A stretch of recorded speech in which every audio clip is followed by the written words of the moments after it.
A paz do Senhor, meus amados irmãos, você está no curso de A Doutrina das Últimas Coisas, que é uma disciplina aqui do nosso curso básico de teologia da FAESP, que é ministrado aqui no setor 31 de Emelino Matarazzo. Essas aulas estão sendo gravadas devido à pandemia, então as aulas passaram a ser online. E o assunto da lição de hoje, nós vamos falar sobre a ressurreição, né? É um assunto importante, é uma continuação do nosso curso básico de teologia. Então nós já tivemos a aula 1, a aula 1 tratou uma introdução da matéria, nós falamos também da morte. E na aula 2 nós falamos do estado intermediário. Você pode procurar aí no YouTube que essas aulas estão gravadas. Então na lição de hoje nós vamos falar sobre a ressurreição, a doutrina da ressurreição. Então vamos seguir. Qual a importância dessa doutrina? Essa doutrina de ensino de Paulo começou para combater falsos ensinos. Isso está, o texto base da nossa aula de hoje é esse aqui, 1 Coríntios capítulo 15. Como começou isso? Os gregos não acreditavam, não criam na ressurreição. Eles acreditavam na imortalidade da alma, mas eles não criam na ressurreição. Você vai lembrar de uma vez que Paulo, naquela famosa passagem bíblica de Atos, capítulo 17, quando ele esteve lá em Atenas, no Areópago. Paulo chegou em Atenas, ele visitou lá o Areópago e via que lá havia vários espaços para vários deuses. Então eles tinham uma certa superstição de que se eles soubessem que existia alguma divindade em algum lugar, eles queriam de uma certa forma agradar a esse Deus. Então eles levantavam um altar para essas divindades. E para eles não serem injustos para nenhum Deus, eles criaram um altar lá e colocaram o nome ao Deus desconhecido. Ou seja, bom, agradamos tantos deuses, de repente pode ser que algum Deus que nós não tenhamos agradado, nós vamos fazer um altar aqui porque nós não agradamos, porque não conhecemos esse Deus. Então Paulo pegou esse gancho e foi apresentar esse Deus que eles não conheciam. E Paulo começou a sua mensagem.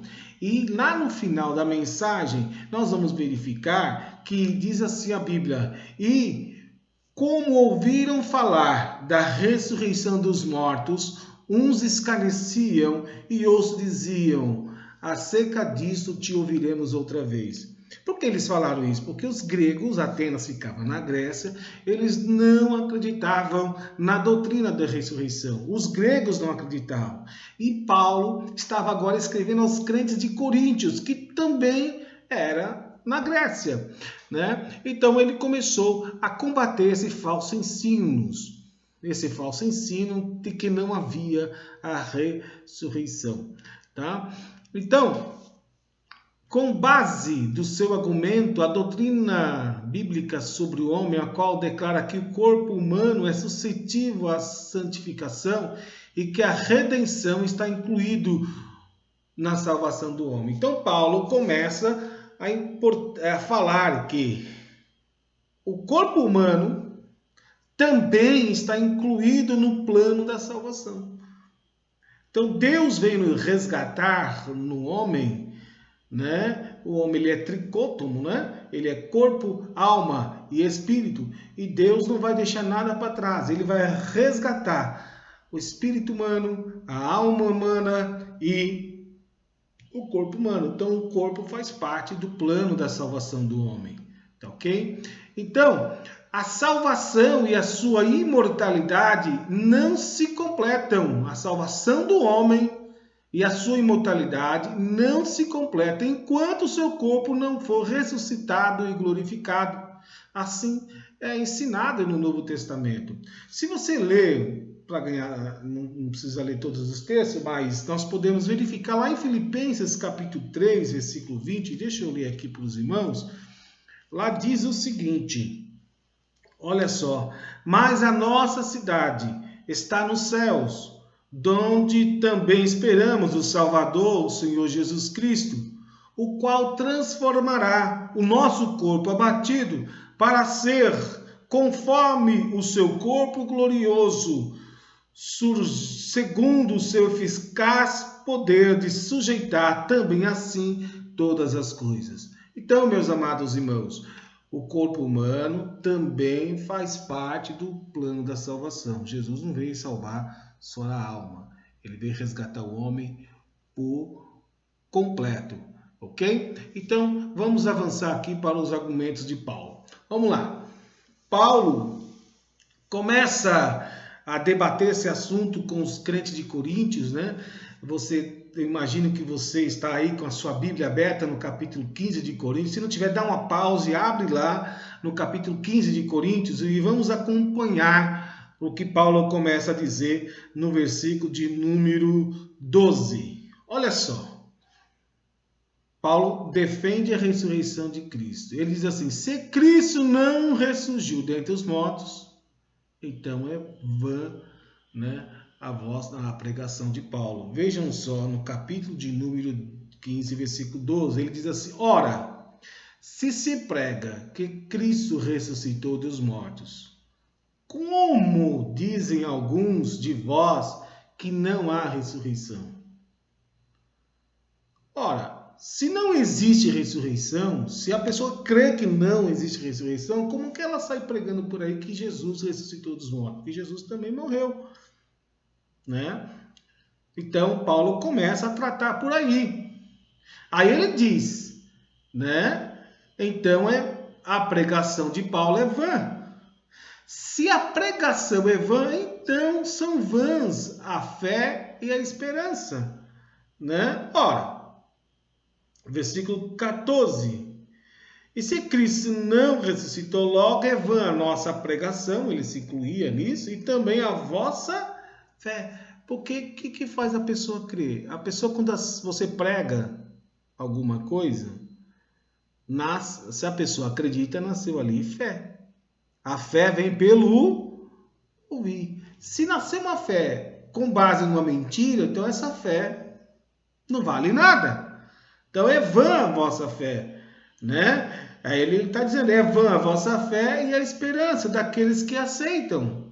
Se Cristo de fato não ressuscitou dentre os mortos, então, olha só, isso aqui é o mais grave, não há salvação de pecados. Porque qual a finalidade de nós cremos em Cristo? A finalidade é que os nossos pecados fossem perdoados, é o que ele diz aqui, né? Além da nossa fé ser vã, a nossa pregação ser vã, Paulo diz também, no versículo 15, que somos também considerados como falsas testemunhas de Deus, pois testificamos de Deus que ressuscitou a Cristo, o qual, porém, não ressuscitou, se na verdade os mortos não ressuscitam. Então, você vê a incoerência que Paulo está apontando aos crentes de Coríntios pelo fato de algum deles não crerem na ressurreição e ainda ensinando que não há ressurreição, né? Então, Paulo começa avançando, né? Versículo 17. E se Cristo não ressuscitou, é vã a vossa fé, como já falei, e ainda permanecereis nos vossos pecados. Olha só, não adiantou nada ser crente para ter os pecados perdoados, porque Cristo, quem morreu pelos nossos pecados? Cristo. Aí, se Cristo morreu pelos nossos pecados, ele não ressuscitou, isso significa que Cristo era um pecador. Porque o pecado só tem domínio sobre quem é pecador. Porque o salário do pecado é a morte. Então, se o salário do pecado é a morte, só fica morto quem morre. Ou melhor, só fica morto quem é pecador. Mas como Jesus não tinha pecado, está escrito que as ânsias da morte não conseguiriam segurar o nosso Senhor Jesus Cristo. Porque o aguilhão da morte é o pecado.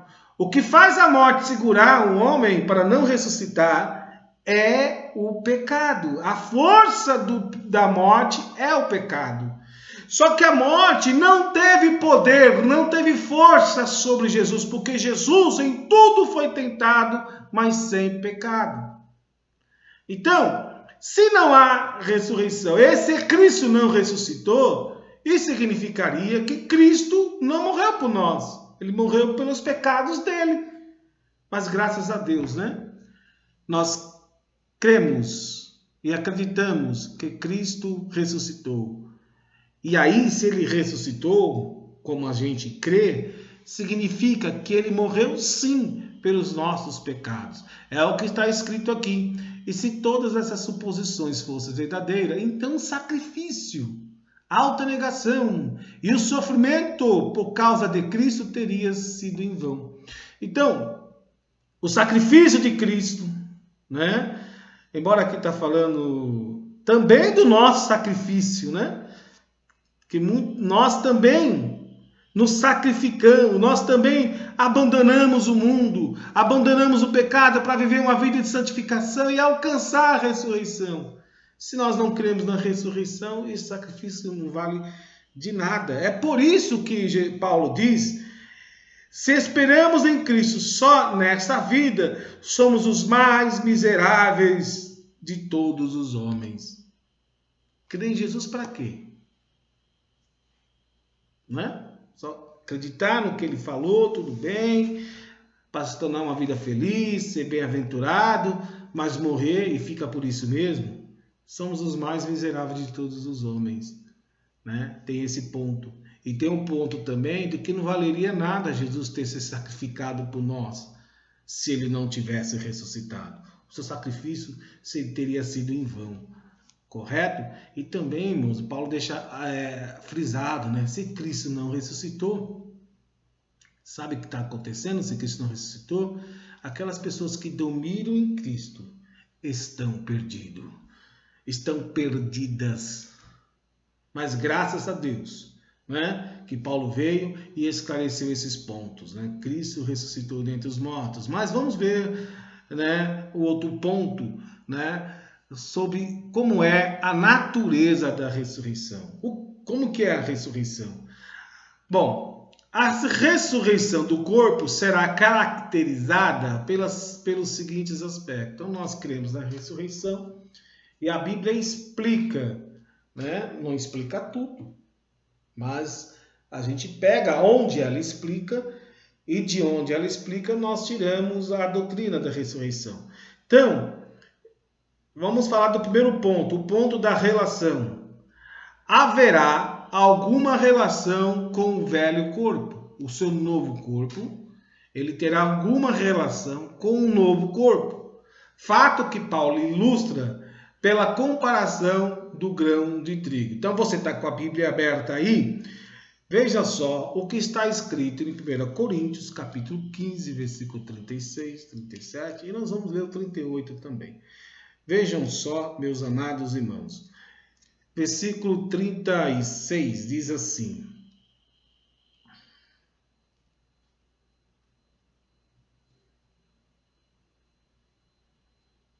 insensato, o que tu semeia não é vivificado se primeiro não morrer.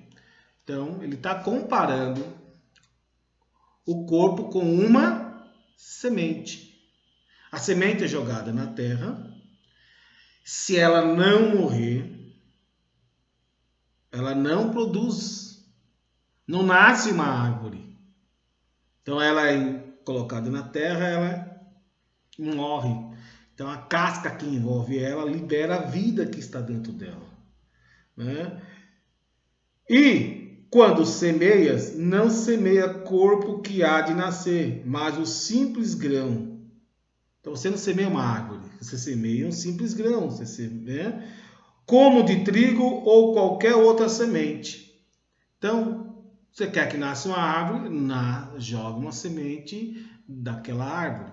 Mas o versículo 38 dá um negócio aqui que eu quero dogmatizar um assunto aqui.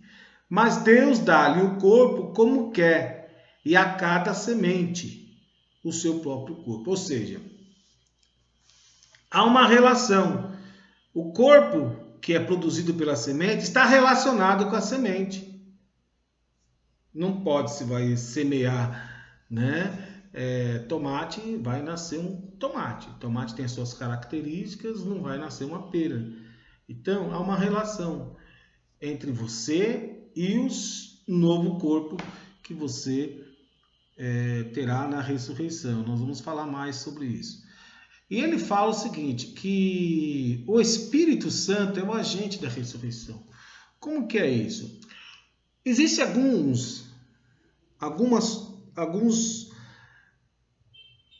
algo dentro da semente que ele só é ativado quando a semente morre. Então a semente ela está lá, né? E quando ela é jogada na terra, semeada, ela ativa o nascimento. É como se algo começasse a germinar ali, mas é ativado, né? Existe algo que a ciência não explica, o que é que ativa. No caso do crente, há algo que ativa a ressurreição. Como assim? Lá em Romanos capítulo 8, versículo 11, explica, né, que é o Espírito Santo. Lá em Romanos capítulo 8, versículo 11, diz assim: e se o Espírito daquele que dos mortos ressuscitou a Jesus habita em vós, aquele que dos mortos ressuscitou a Cristo também vivificará o vosso corpo mortal pelo Espírito que habita em vós. Então, é o Espírito Santo. Então, só haverá a ressurreição, só vai ressuscitar aquela semente que tem esse agente ativador dentro de si.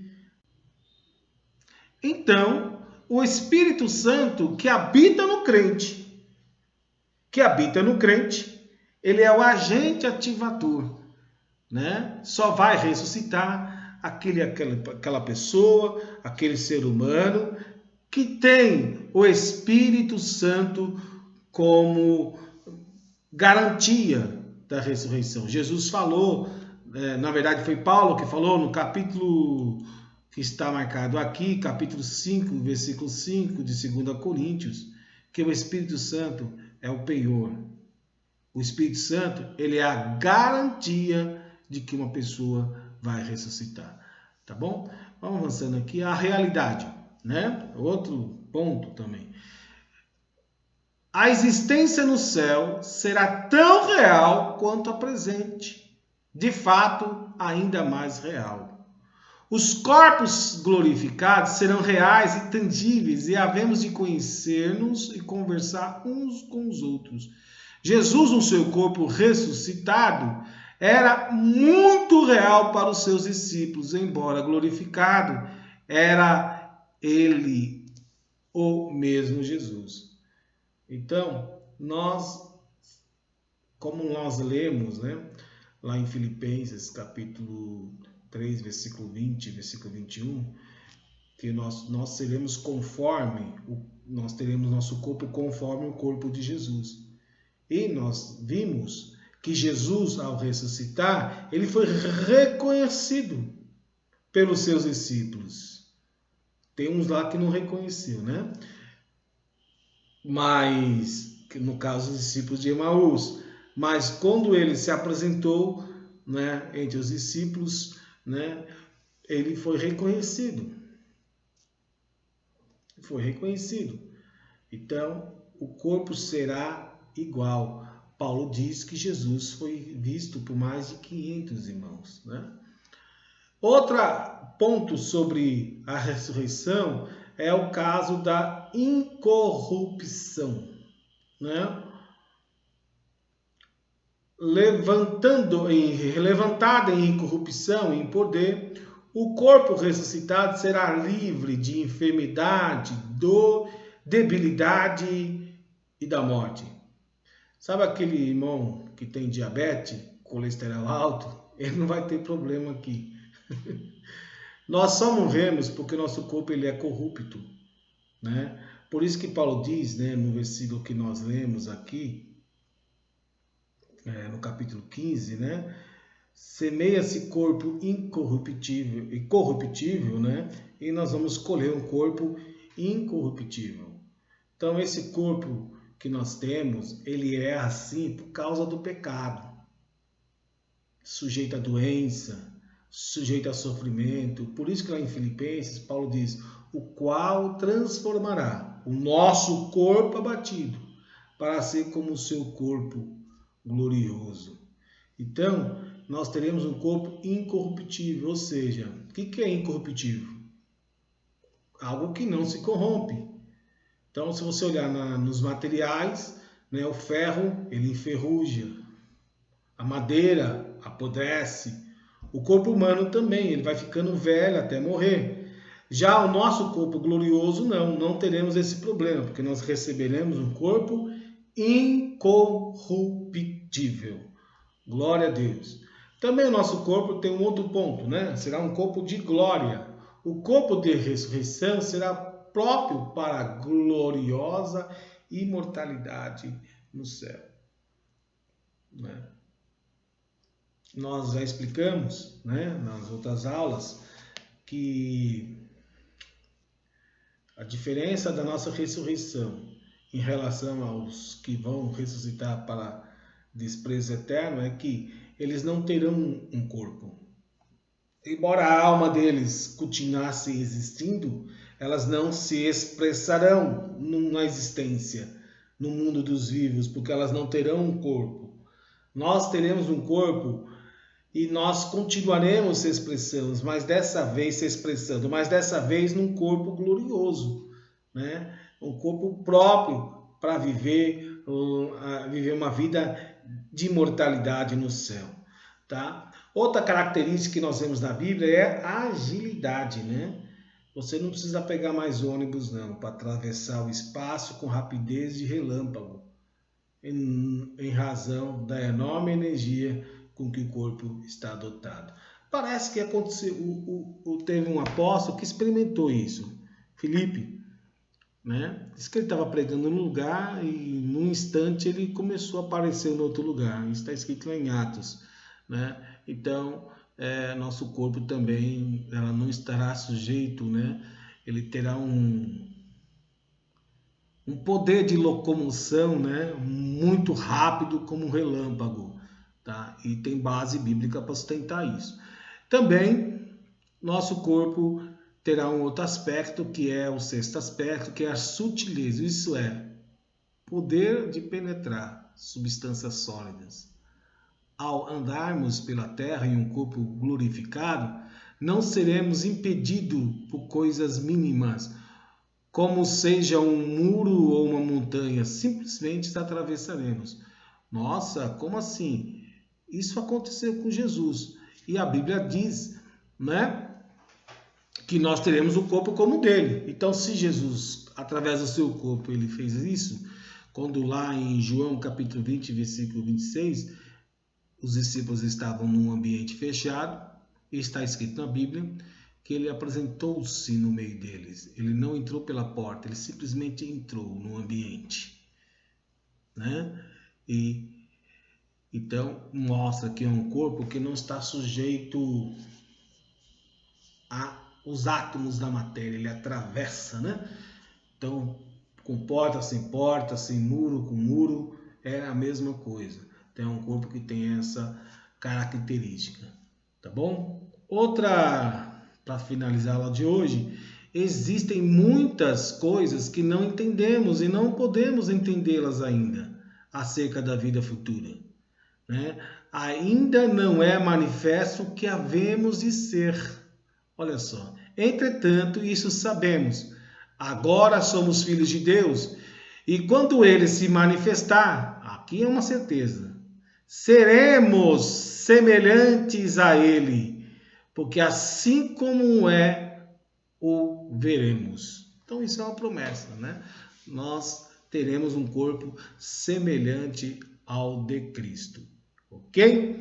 Eu vou deixar para os irmãos alguns exercícios, né? Exercícios que não coloquei na aula 2, eu coloquei nesta aula, tá? E também eu vou deixar algumas perguntas relativas à aula de hoje, tá bom? Não esqueça de ler o material, ok? O livro sobre o assunto de hoje e também leia 1 Coríntios capítulo 15, para que você possa ter um melhor entendimento da aula de hoje, tá bom?